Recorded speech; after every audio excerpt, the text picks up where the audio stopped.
উত্তরের জেলাগুলিতে পড়তে শুরু করেছে ঘূর্ণিঝড় রেমালের প্রভাব। ফলে আজ ভোর থেকেই শুরু হয়েছে দমকা হাওয়া। কোথাও কোথাও গুড়ি গুড়ি বৃষ্টির খবর পাওয়া গেলেও অনেক জায়গায় বাতাস বইছে, কিন্তু বৃষ্টির কোনো তেমন খবর পাওয়া যায়নি। তবে দিনাজপুর, রংপুর, ঠাকুরগাঁও, পঞ্চগড় সহ উত্তরের বিভিন্ন জেলাগুলিতে সকাল থেকেই বইতে শুরু করেছে দমকা হাওয়া। দমকা হাওয়ার ফলে আবহাওয়া স্বাভাবিক থাকলেও গুঁড়ি গুঁড়ি বৃষ্টিপাতেরও খবর পাওয়া গিয়েছে কিছু কিছু অঞ্চলে। এছাড়াও বাংলাদেশের সবচেয়ে বেশি ক্ষতিগ্রস্ত হয়েছে দক্ষিণাঞ্চলে থাকা উপকূলীয় অঞ্চলগুলো। বিশেষ করে সাতক্ষীরা, ভোলা ও বরিশালের বিভিন্ন উপকূলীয় অঞ্চলে প্লাবিত সহ নানান ধরনের দুর্যোগ ও খারাপ অবস্থার খবর ইতিমধ্যে পাওয়া গিয়েছে। তবে আজ ভোর থেকে বাংলাদেশের উত্তরের জেলাগুলিতেও বইছে দমকা বাতাস। আর এই দমকা বাতাসে অনেক মানুষের ক্ষতিগ্রস্ত না হওয়ার খবর পাওয়া গেলেও উত্তরের জেলাগুলিতে ধান নিয়ে একটু বিপাকে পড়তে হয়েছে চাষিদেরকে। চলতি ভরা মৌসুমে ধান কাটা ও ধান পড়ে যাওয়াও নিয়েও অনেকেই দুশ্চিন্তার ভিতর পড়েছে। সরেজমিনে দেখা গিয়েছে অনেক ধান জমিনে পড়ে গিয়েছে, ফলে ক্ষতিগ্রস্ত হচ্ছে কৃষক। এমন পরিস্থিতিতে ধান কাটা পিছিয়ে যাওয়ারও শঙ্কা প্রকাশ করেছে চাষিরা। তাদের দাবি, হঠাৎ করে এমন আকস্মিক আবহাওয়ায় অনেকটাই বিপাকে পড়তে হয়েছে চাষিদেরকে।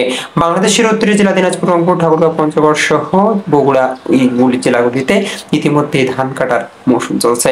এহেন পরিস্থিতিতে এমন বৈরী আবহাওয়া অনেকটা শঙ্কা সৃষ্টি করেছে এইসব মানুষের।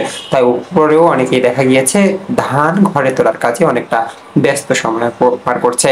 বাংলাদেশের সাতক্ষীরা সহ উত্তর ও উপকূলীয় অঞ্চলগুলিতে দেখা গিয়েছে বেশি ক্ষয়ক্ষতি। ইতিমধ্যেই মিডিয়া সহ বাংলাদেশ সরকারের পক্ষ থেকে বিভিন্ন দিক নির্দেশনা দেওয়া হয়েছে, জারি করা হয়েছে 10 নম্বর সতর্কতা সংকেত।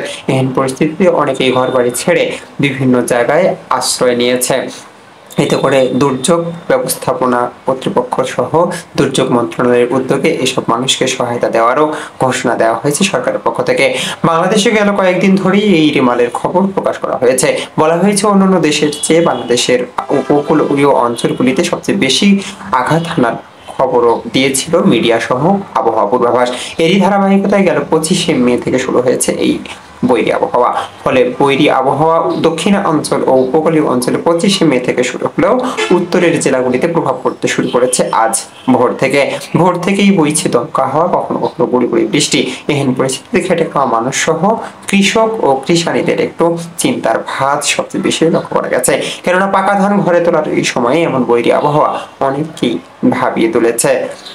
Nizam, balance TV.